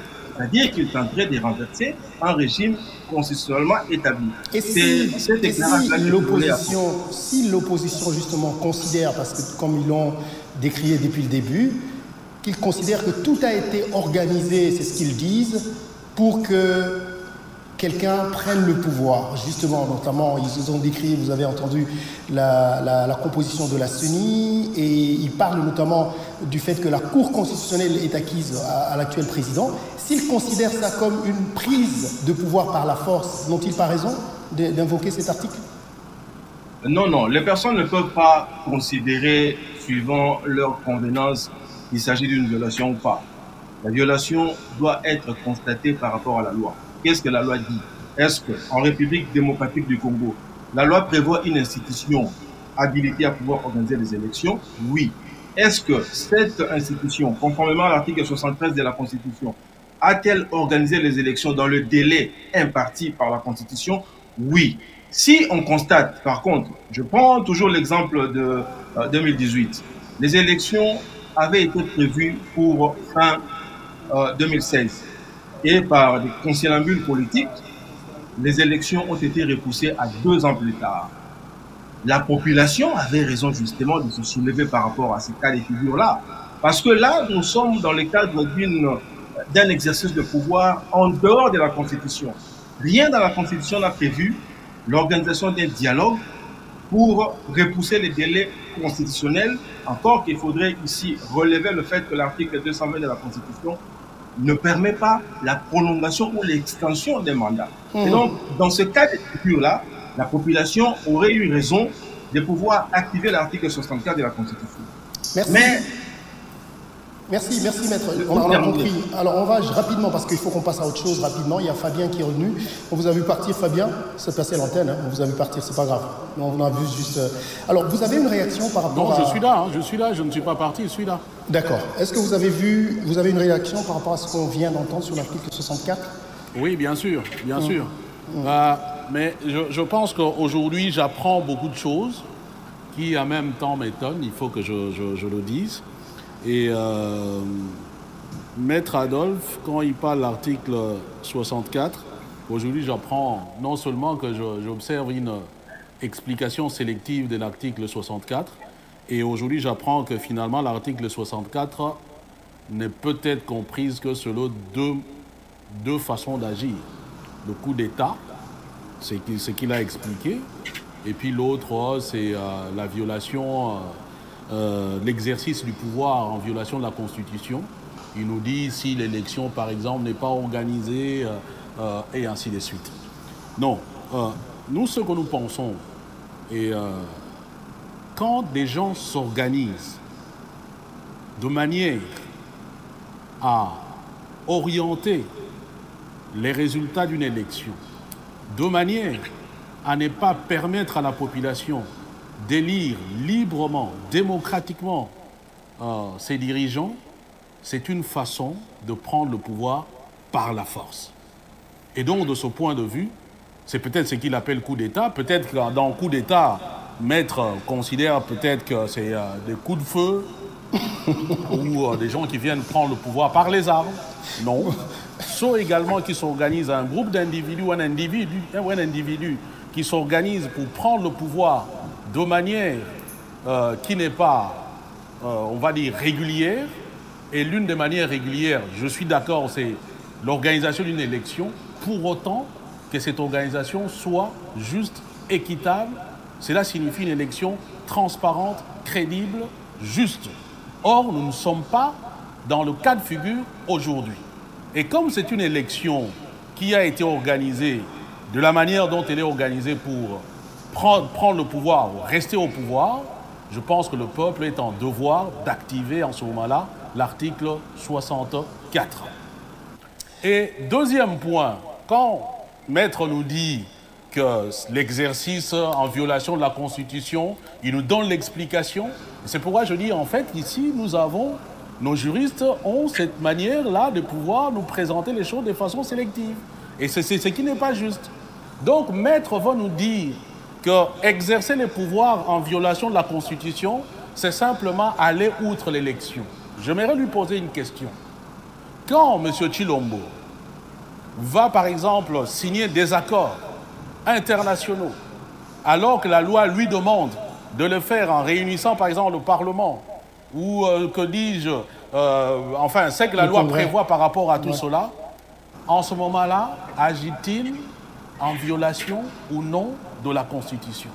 Est-ce que cela peut permettre d'activer l'article 64, oui ou non?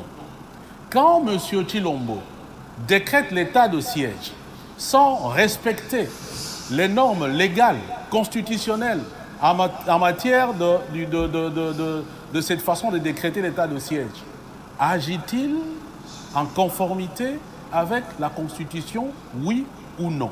Est-ce que cela entre-t-il également dans la possibilité d'activation de l'article 64, oui ou non? Quand M. Tshilombo va nous engager dans des accords secrets avec le Rwanda, alors que cela devrait être, dans une certaine mesure, sanctionné par l'Assemblée, par le Parlement, que dis-je, est-ce que quand il viole la Constitution comme ça, cela autorise-t-il d'activer l'article 64 ou pas? Finalement, monsieur le juriste veut nous dire il y a des violations qui permettent d'activer l'article 64, il y en a d'autres qui ne le permettent pas. Et là, je ne suis pas juriste, mais comme je dis, je préfère être factuel, j'ai envie de comprendre.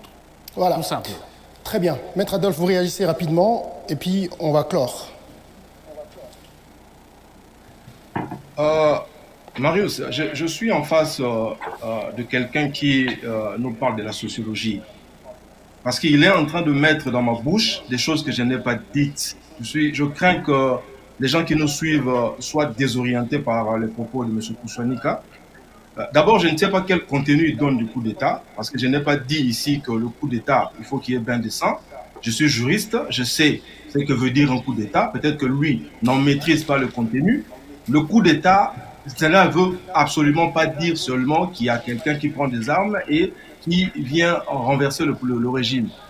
Voilà, donc il faudrait que nous puissions nous mettre... tout simplement de votre explication. Hein. Oui, vous n'avez pas compris cela parce que vous êtes en train de donner une interprétation autre par rapport à ce que moi j'ai dit. Hein? Donc quand moi je parle de coup d'État, je parle de coup d'État dans son aspect juridique. C'est-à-dire que quelqu'un qui n'a pas le droit de prendre le pouvoir, mais qui prend le pouvoir de force. Parce que l'article 64 est clair sur cette question. Qu'il demande à tout citoyen de... Maintenant, je vous pose la question, maître. Prendre le pouvoir par un simulacre d'élection, c'est un coup d'État ou pas un coup d'État? Vous n'êtes pas Marius. Non, mais non, je pose une question. Prendre le pouvoir ou se maintenir au pouvoir par un simulacre d'élection, c'est un coup d'État ou pas un coup d'État d'après votre propre compréhension? Parce que vous dites que je ne vous ai pas compris. Oui, mais encore qu'il faudrait constater un simulacre d'élection. Ce n'est pas parce que Fabien dit que les élections n'ont pas été organisées, et les élections n'ont pas été organisées, surtout que je connais votre tendance politique. Donc, cela ne veut pas dire que puisque vous le dites, que les élections n'ont pas été organisées. Vous affirmez des choses sans donner des éléments qui fondent votre raisonnement. Vous affirmez des choses... Mais comment vous dites que je ne donne pas des éléments? Je vous ne donnez pas des éléments.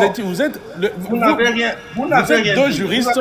Je vous ai posé une question. Vous n'êtes pas en mesure de me dire si Kadima a respecté la loi en termes d'affichage des listes électorales. Vous ne m'avez pas donné des réponses. Oh, mais j'ai répondu à cette question. Alors, de quoi on parle finalement? J'ai répondu à cette question. Non seulement vous êtes figé, mais vous ne voulez pas comprendre ce qu'on essaie de vous faire comprendre. Vous venez ici avec des opinions. Marius, est-ce que je peux revenir? Laissez Maître Adolphe parler, s'il vous plaît. Il doit répondre aux questions, aux préoccupations de Fabien. Allez-y. Allez-y. En tant que juriste, j'essaie d'expliquer les choses telles que le droit le prévoit. Je n'essaye pas d'expliquer les choses selon les opinions politiques ou des considérations politiques. Maintenant, si ce que j'explique en droit ne cadre pas avec votre opinion, c'est normal que vous ne soyez pas d'accord avec moi et que vous me traitiez de militant, parce que vous l'avez déjà fait. Donc, essayez d'avoir une certaine ouverture d'esprit, d'être tolérant et de comprendre que vous êtes en face de personnes qui sont experts en la matière et qui essaient d'expliquer les choses objectivement. Alors, lorsque vous parlez des imperfections des élections, essayez au moins de respecter la population. Donc, vous pensez que toutes les personnes qui se sont mobilisées pour aller voter, dans l'ensemble, sont d'avis avec vous que ces élections, ils n'ont pas pu exprimer leur volonté. Non, ce n'est pas le cas. Vous allez encore plus loin, M. Koufani, en me citant, s'il vous plaît, en me citant une disposition que vous n'avez pas citée d'ailleurs, en me parlant des traités internationaux, parce que lorsque je parle de la violation de la Constitution, ici, je fais allusion à l'exercice du pouvoir en violation de la Constitution. Qu'est-ce que cela veut dire? Cela veut dire que si vous prenez le pouvoir ou que vous exercez le pouvoir alors que vous n'avez pas ce droit-là, c'est ça la violation de la Constitution. C'est ça l'exercice du pouvoir en violation de la Constitution. Ce n'est pas que quelqu'un qui soit légalement établi, une institution qui est légalement établie, et que cette institution viole la Constitution, qu'il faudrait dire qu'il faudrait appliquer l'article 64. Là, vous ne saisissez pas la portée de la loi. L'exercice en violation de la Constitution ici, c'est lorsqu'il s'agit d'un pouvoir qui n'est pas légalement établi. C'est de ça que la loi parle. C'est de ça que l'article 64, alinéa 1er, fait allusion. Alors, il ne faudrait pas ici nous ramener dans les débats sur un président qui est légalement installé et qui va signer des accords, encore que là, vous n'en maîtrisez pas le contour. L'article 213 ou 14 de la Constitution donne effectivement au président de la République le pouvoir de signer des accords au nom de la République. Si vous avez la Constitution, ouvrez la Constitution, on va lire ensemble. Je ne l'ai pas avec moi ici, sinon j'allais faire la lecture. Alors, il ne faudrait pas ici... Bon, moi, je ne suis pas juriste, je vous dis, moi, je sais de comprendre. Donc, parce que j'apprends aussi. Vous êtes juriste, vous avez dit, vous avez plus de matière que nous autres. Ne vous hasardez pas à expliquer. Non, mais je le dis, je ne suis pas juriste, je le dis, je l'accepte. Mais c'est pourquoi, maître, c'est pourquoi je dis en fait que j'apprends. J'apprends. J'apprends en fait. S'il vous plaît. Donc, ici aujourd'hui, j'apprends par exemple qu'un président légalement élu. Monsieur Fabien, s'il vous plaît. Oui. S'il vous plaît. Il faudrait retenir une chose. Lorsque vous parlez de la loi, il y a ce que nous appelons la lettre et l'esprit. Mais puisque vous n'êtes pas juriste, vous ne pouvez pas vous mettre à expliquer l'esprit de la loi puisque vous n'en connaissez pas. Parce que vous ne maîtrisez pas le contour de cette loi. Alors, il faudrait éviter de nous avons connu un certain Mbata qui nous a parlé de l'esprit de la loi, tantôt de son contraire et ainsi de suite. Mais ici, je suis heureux parce que j'apprends. Vous avez ici relevé le fait qu'on ne personnifie pas le débat. Je voudrais vous dire en fait que je suis content, je suis heureux. Je suis heureux parce qu'en fait, j'apprends. Mais aujourd'hui, j'apprends par exemple qu'un président légalement élu est habilité à faire tout ce qu'il veut faire. Il peut violer la loi dans l'exercice de son pouvoir pour autant qu'il soit légalement élu. C'est ce que vous voulez nous faire voir. Non, c'est pas ça qu'il a dit, excusez-moi. Je pense que si j'ai compris ce que Maître Adolphe a dit tout à l'heure, c'est que si un président de la République, d'une certaine façon, viole la loi, ce n'est pas forcément l'article 64 de la Constitution qu'il faut appliquer, qu'il y a d'autres dispositions légales qu'on peut appliquer qui ne sont pas forcément... Voilà, c'est ça que j'ai compris. Ouais. Exactement. Oui, je peux faire un commentaire de la compréhension, mais moi, nous, on ne comprend pas ça comme ça. Non, vous avez une fausse compréhension. C'est pourquoi on essaie de vous éclairer. Professeur Kabangué, on se calme, Maître Adolphe, s'il vous plaît. J'aimerais, Mario, s'il vous plaît. Mais je vous demande de vous calmer. Je n'ai pas de constitution avec moi ici. J'aimerais que M. Fabien, si vous avez la Constitution, vous puissiez nous faire lecture de l'article 213 de la Constitution. Bon, pendant que si là... C'est vous les juristes, c'est pas moi, je... Non, mais oui, vous avez invoqué la question des traités internationaux. Professeur Kabangué, je vous écoute. Voilà, donc j'interviens pour dire que ce qu'a dit le confrère Mobutu est tout à fait correct. L'article 64 se réfère au mode d'accession au pouvoir. Même lorsqu'on parle d'exercice, dans cet article-là, on parle du mode d'accession. Par contre, ce que Fabien veut dire, et c'est peut-être là la nuance, c'est que lorsque vous êtes légalement, constitutionnellement établi en tant que président de la République, on n'est pas non plus en train de dire que vous pouvez faire tout ce que vous voulez. Lorsque vous violez, et là je précise bien, intentionnellement la Constitution, il y a ce qu'on appelle la procédure de haute trahison qui est prévue. Ça, c'est autre chose. Ça, c'est dans l'exercice. Et lorsqu'on parle de l'article 64, c'est par rapport au mode d'accession au pouvoir. Donc, l'article 64 a une portée bien spécifique. Alors, j'espère que... Je pense qu'on va clôturer la dernière partie de cette émission pour finir justement ce débat. Ce sera sur la dernière déclaration du président de la République lors de la campagne électorale. Félix Tshisekedi a menacé que si il y avait un seul coup de feu, un seul mort, avec ce qui se passe à l'est de la République démocratique du Congo, il va attaquer le Rwanda.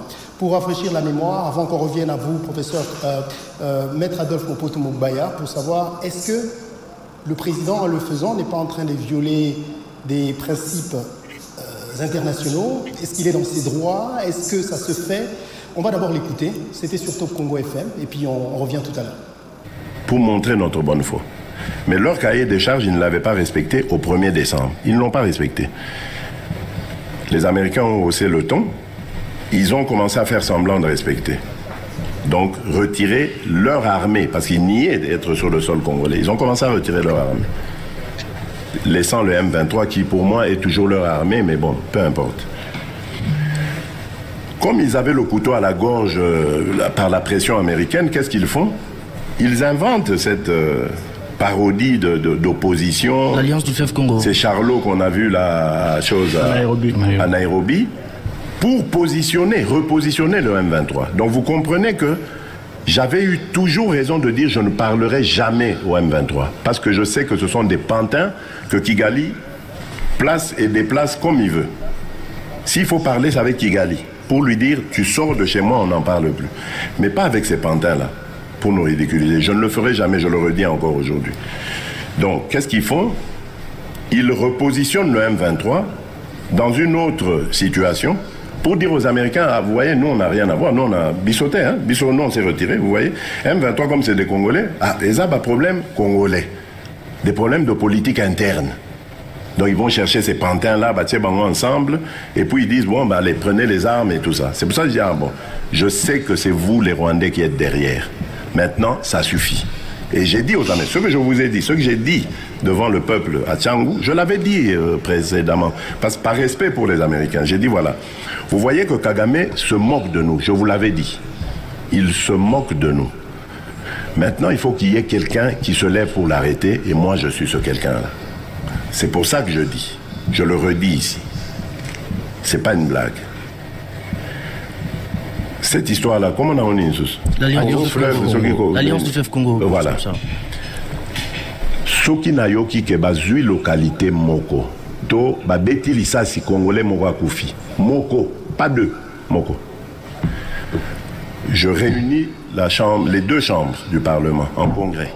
Je dis, Bopé sans autorisation, parce que c'est la Constitution qui le dit, je commence la guerre contre le Rwanda. Je vous le dis ici, beau de retenir en haut. Si ça se fait demain, et vous savez ma lobby.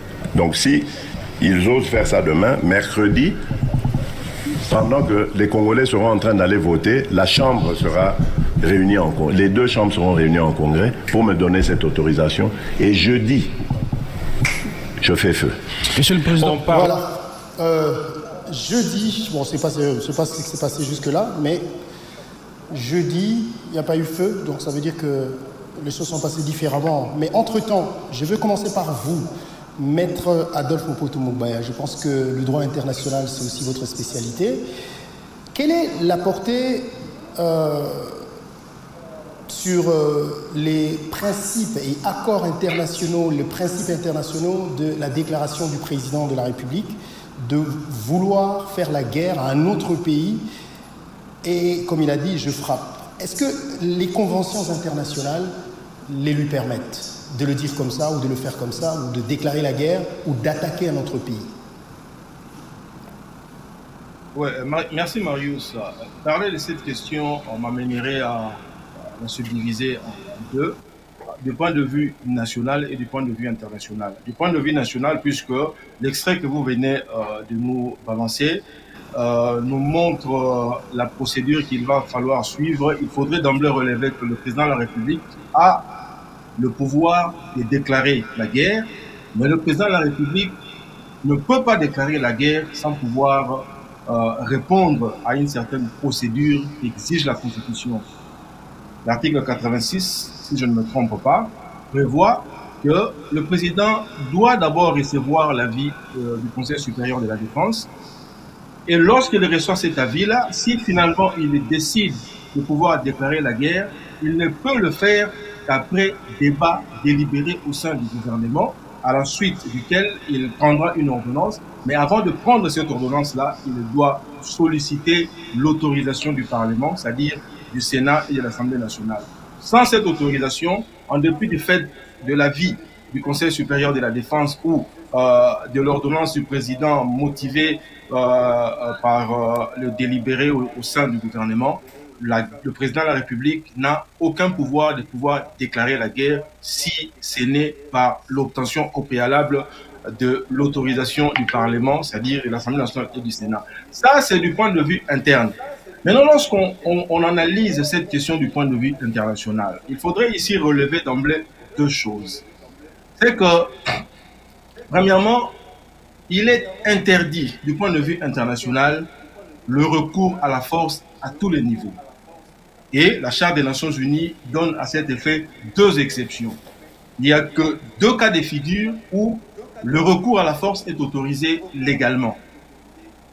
Le premier cas de figure, c'est lorsqu'il s'agit du Conseil de sécurité, qui est un des organes des Nations Unies, mais qui est l'organe responsable de la sécurité et de la paix internationale. Et lorsque cet organe, le Conseil de sécurité, constate qu'il y a menace, ou qu'il y a rupture de la paix, ou qu'il y a acte d'agression, cet organe peut décider de recourir à la force pour mettre fin à la menace ou pour mettre fin à la rupture de la paix qui aurait été causée par un des États à travers le monde. Ça, c'est le premier cas de figure où le recours à la force est autorisé par le droit international. Le deuxième cas de figure, c'est lorsque il s'agit du droit naturel à la légitime défense. Lorsqu'un État est victime d'une agression armée de la part d'un autre État, l'État victime a le droit de se défendre en usant ou en recourant à la force pour repousser justement l'agression ou pour mettre fin à l'agression dont il est victime par rapport à un autre État.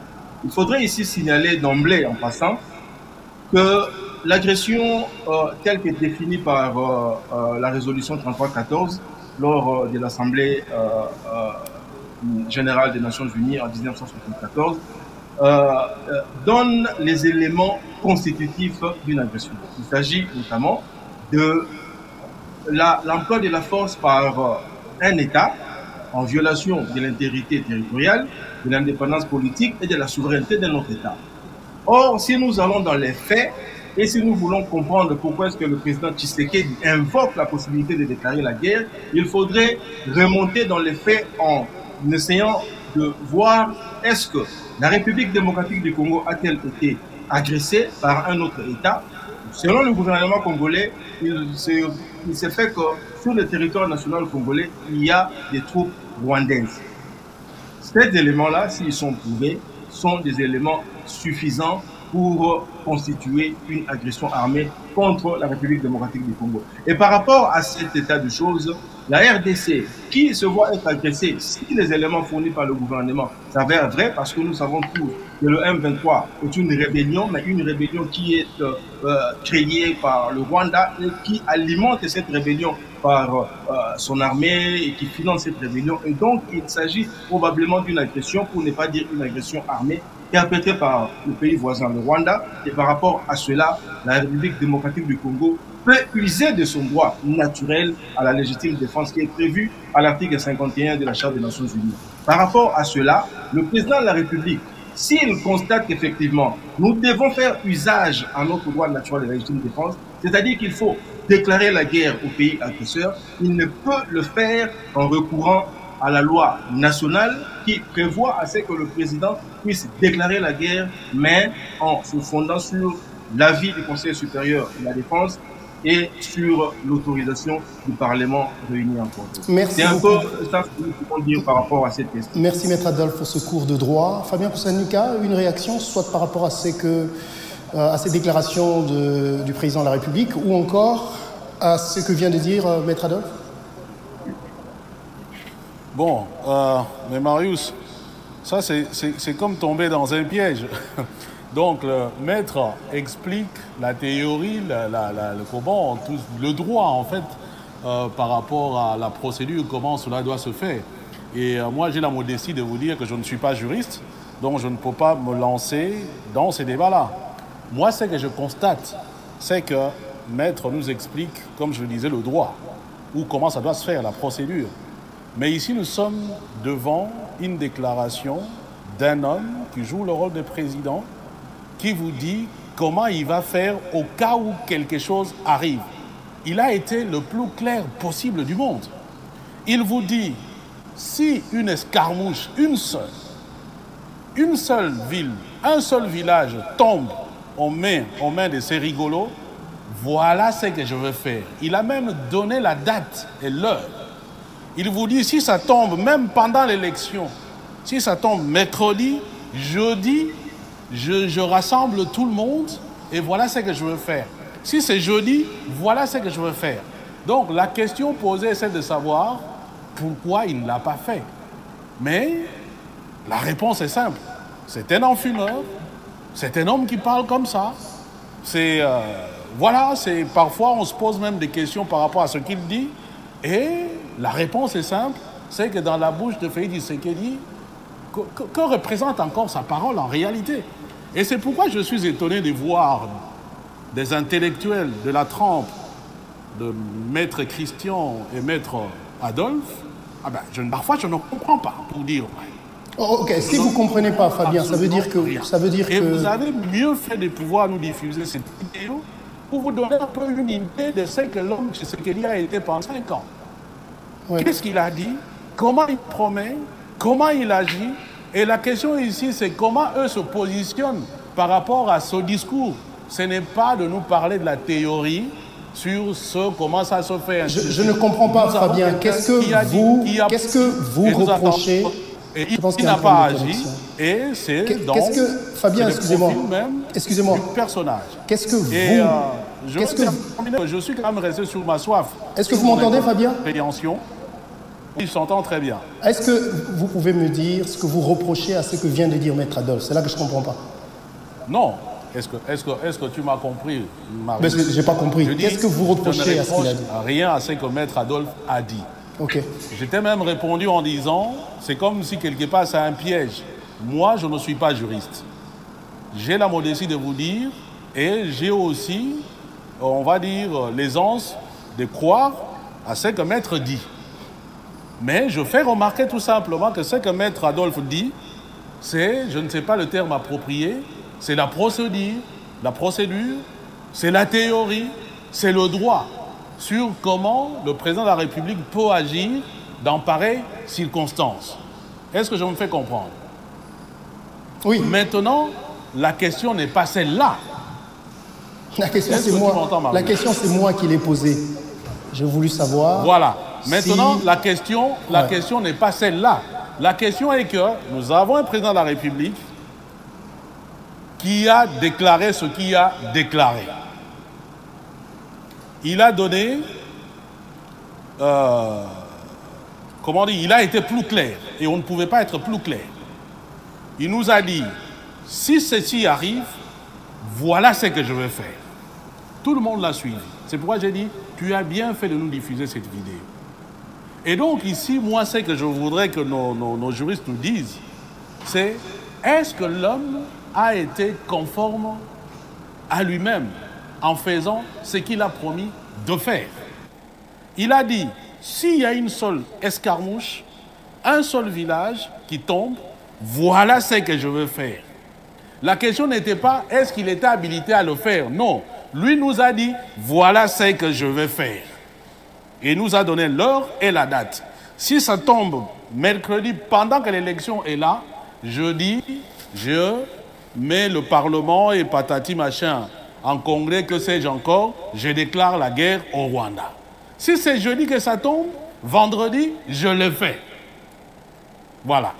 Et je pense que tu nous as le moyen de nous positionner par rapport à ça. Merci. Et moi, je dis, il ne le fera pas. Il ne l'a pas fait. Tout le monde est témoin. Pourquoi? Parce que c'est la nature même de l'homme. L'homme, c'est un enfumeur. L'homme, parfois, on se pose des questions sur s'il est conscient quand il parle. Et c'est pourquoi je suis étonné que les juristes de la trempe, de Maître Christian, de Maître Adolphe, et peut-être même d'autres Congolais, puissent continuer à faire confiance à un tel homme qui a démontré pendant 5 ans ses incohérences en termes de prise de position, des promesses automatiquement distribuées. Et la dernière en date est celle-ci. Le M23 vient de prendre Matanda, au vu et au su de tout le monde. Nous nous attendions que le jour suivant, ou dans l'heure qui a suivi, c'était sa promesse que Chilombo réunisse l'Assemblée nationale ou le Parlement pour déclarer la guerre au Rwanda. Et depuis que cela est arrivé, ça fait 2 jours, 3 jours, motus, bouche cousue. Et donc je disais, c'est dans la nature même de l'homme, et moi, ce n'est pas étonnant. Merci. Pour finir, j'étais en train de dire que malgré tout, je suis quand même resté sur ma soif, notamment par rapport à l'article 64. Je ne veux pas y revenir, mais je pense que l'article est clair. Il parle de l'accession, donc verbe accéder, et de l'exercice, donc exercer en violation de la Constitution, donc avec mot exercer, donc verbe exercer. Merci beaucoup. Maintenant que cet exercer-là soit différent d'exercer pendant le mandat... Tu l'as reconnu, Fabien. Moi, je ne comprends absolument rien. Voilà. Tu l'as dit, tu n'es pas juriste. C'était un juriste qui nous l'a expliqué, donc on le prend comme ça. Alors, professeur Christian Kabangé... Il faut avouer aussi que les juristes congolais, parfois, nous prennent pour... Bon... Bon, professeur Christian Kabangé, je vous écoute. Professeur Kabangé, vous êtes resté longtemps silencieux pour qu'on termine cette émission. Bon, d'abord, j'admire beaucoup aussi le courage des non-juristes qui ont le courage de défier les juristes. C'est très fréquent dans notre communauté. Bon, c'est de bonne guerre. Mais ce que j'aimerais dire, pour revenir sur la question de la déclaration du chef de l'État par rapport à la guerre, après que Maître Adolphe ait expliqué comment les choses doivent se passer, la déclaration de guerre est une question de stratégie. Ça, ce n'est pas nouveau. On ne va pas l'apprendre ici. Et donc, on va revenir à vous, s'il vous plaît. On me fait signe que la RTNC est revenue avec les résultats de la CENI, qui est la priorité. On va y aller pour suivre ces résultats tels qu'ils arrivent, et puis peut-être qu'on reviendra avec nos invités. Sinon, je vous dis déjà merci, just in case, juste au cas où on ne revient pas. Non? Ils ne sont pas encore là? Ok, très bien. Allez-y, professeur, s'il vous plaît. Dès qu'ils commencent à afficher les résultats, je disais donc que la déclaration de guerre n'est pas simplement une question de droit ou de mécanisme, mais c'est aussi une question de stratégie et d'opportunité. On se retrouve dans une période charnière, c'est-à-dire quoi? Que le 24 janvier 2024, le mandat du président actuel en exercice va expirer. Or, pour mener une guerre, vous avez besoin, non pas simplement d'exercer le pouvoir en conformité avec la Constitution, ce qui est l'aspect légal, mais vous avez aussi besoin de vous faire accompagner de la légitimité populaire. Voilà pourquoi il serait plus facile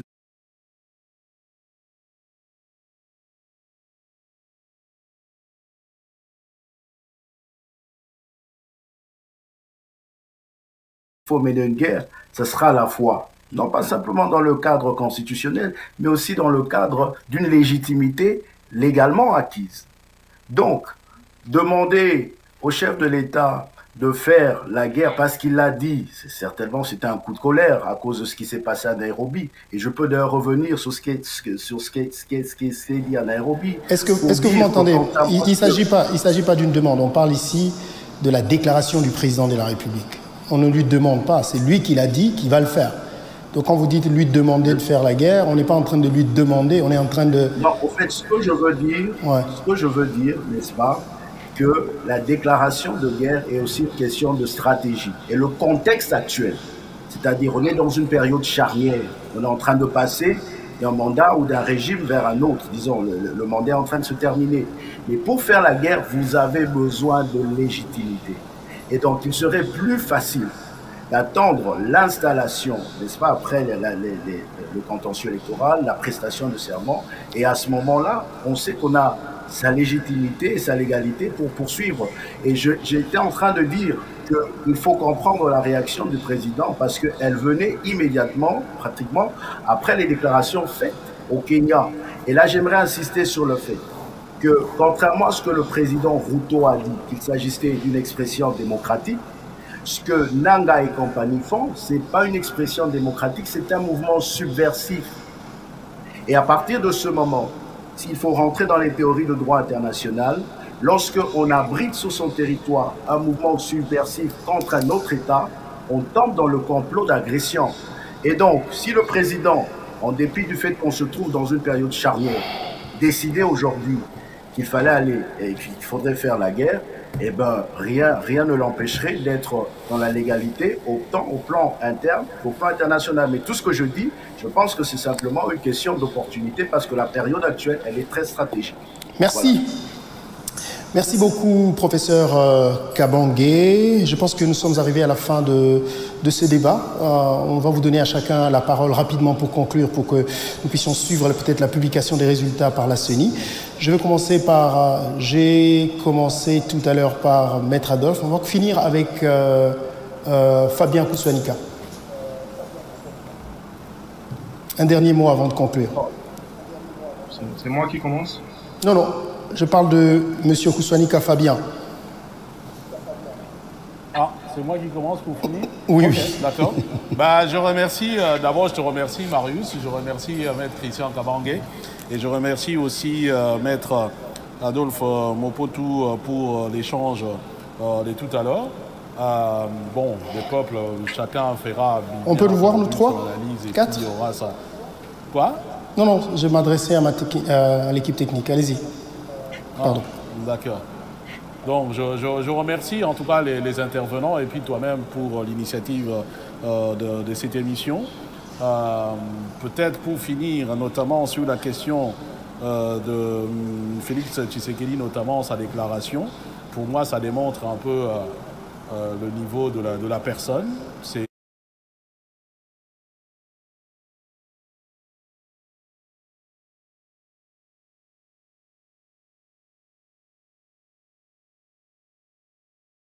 C'est qu'en ce qui concerne le processus électoral,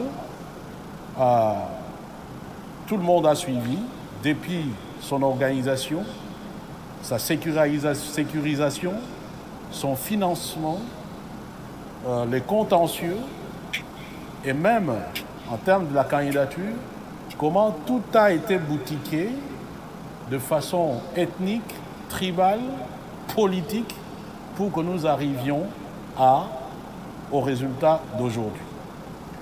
Et les résultats d'aujourd'hui ne peuvent pas étonner, même quand on voit le niveau de la participation.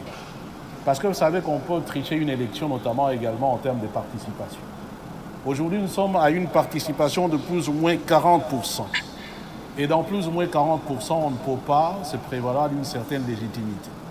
En plus, quand on voit les conditions dans lesquelles cette élection a été organisée.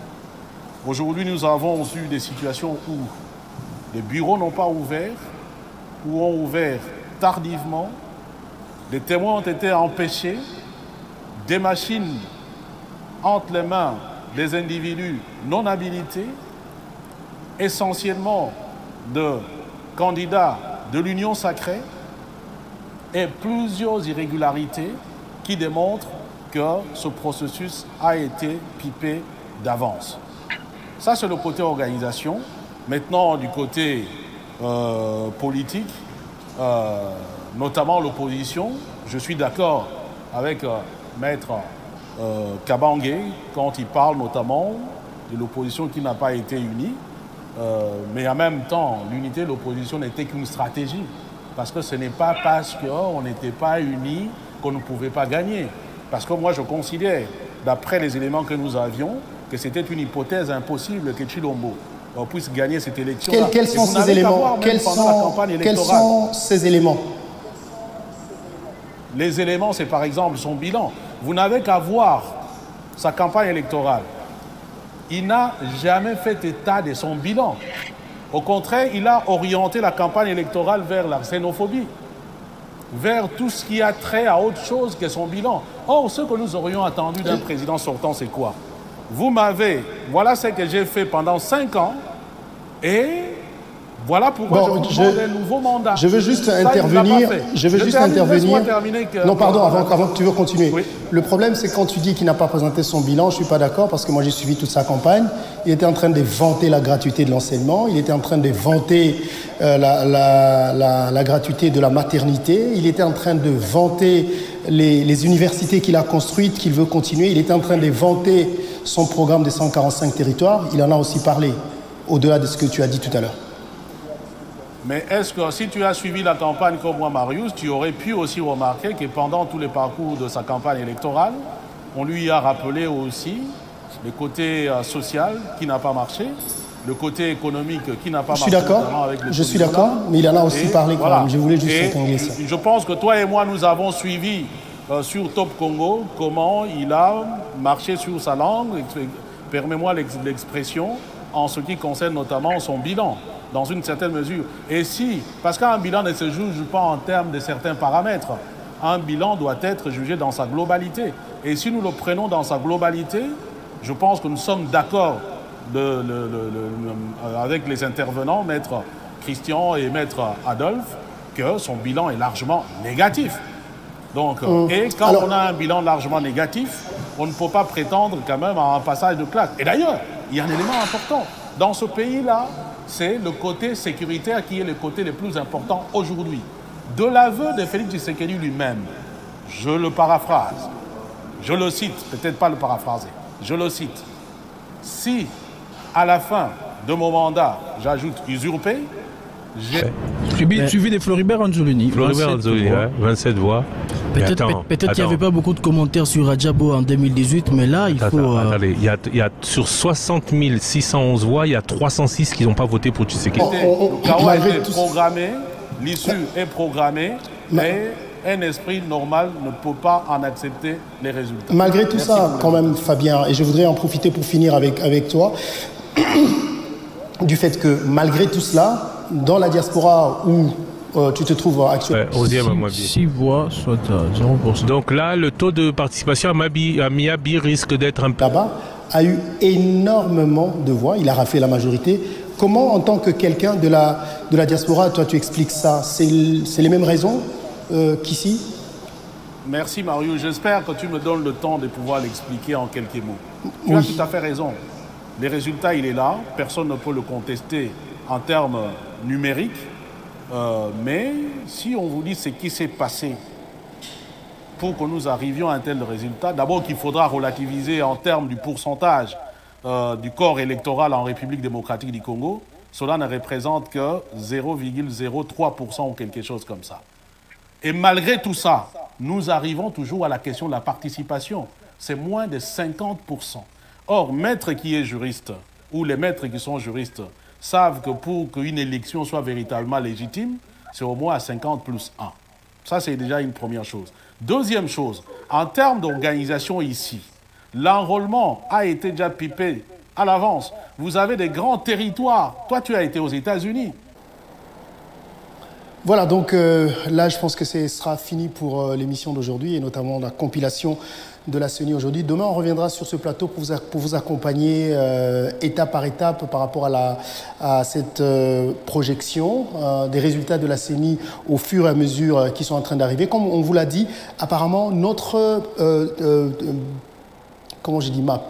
Notre carte est en train petit à petit de ressembler à ce que nous vous avions dit par rapport à d'où pourraient venir des résultats, comme vous le voyez, avec les premiers bureaux qui sont encore provisoires.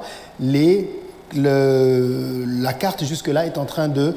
Il y a un tout petit peu du bleu, comme vous l'avez dit. Sur les bureaux qui ont été comptés jusque-là, donc Félix Tshisekedi est en tête dans le Bas-Congo là-bas et puis dans le Grand Équateur, sur les quelques bureaux seulement qui ont été comptés. Au Kasaï, il y a également quelques bureaux qui ont été comptés. Je parle des 2 Kasaï, où on peut voir les deux couleurs bleues. Et puis si on va un peu plus loin, du côté de Kwango, il y a quelques bureaux qui ont été, dont on connaît les résultats un tout petit peu. Et là, jusque-là, c'est Martin Fayoulou vers le Kwango dans certains bureaux qui est en train de mener. Et puis, si on va vers la province orientale, comme on l'a vu sur certains bureaux qui ont été comptés jusque-là, c'est Félix Tshisekedi qui est en tête. Alors, sur les résultats finaux pour la journée d'aujourd'hui, rien n'est encore fait. Il y a encore des choses à faire. Ce n'est pas du tout les résultats définitifs. Il faut faire très attention. Il ne faut pas crier tout de suite à la victoire, mais on peut voir quand même que sur un total d'1 029 616 voix, Félix Tshisekedi est jusque-là à 82,60%, suivi de Moïse Katumbi avec 14%. Et en troisième position, donc je parlais tout à l'heure, c'est la surprise de ces élections, Rajabo qui vient avec 0,90%.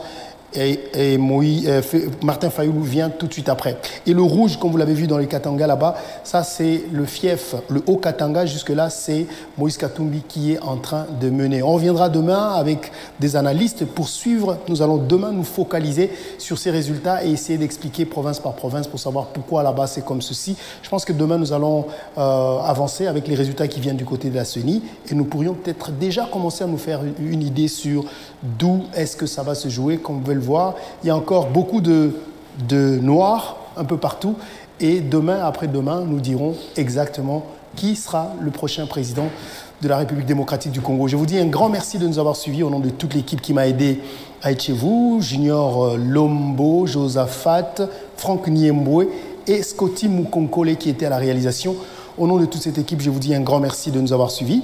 J'espère vous retrouver demain. Ce sera à partir de 18h avec un autre direct dans le cadre de cette émission. D'ici là, portez-vous bien. Bonne soirée chez vous. Au revoir.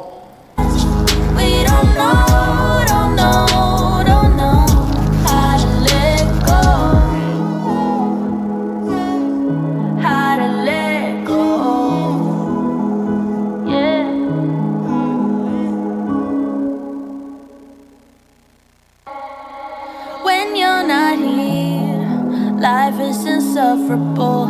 Don't be a stranger, even though we said pause. Darling, I fear pause is impossible. Cause I want your love around no matter the cost. My heart all in pieces, I lost what I needed. My God, hate this feeling. Your heart missing something you want, all or nothing, moving on is boring. We say goodbye, and it's killing us, looking like two train wrecks, falling off the tracks. We were fine, so I mess it up. I don't know, don't know, don't know. We say goodbye. It's not for us, feeling like we lost it. After our touch, we rebound, and it's all because we don't know, don't know, don't know how to let go.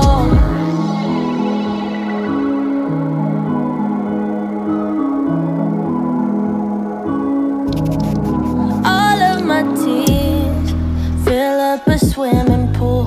I'm sick of drowning in my own misery.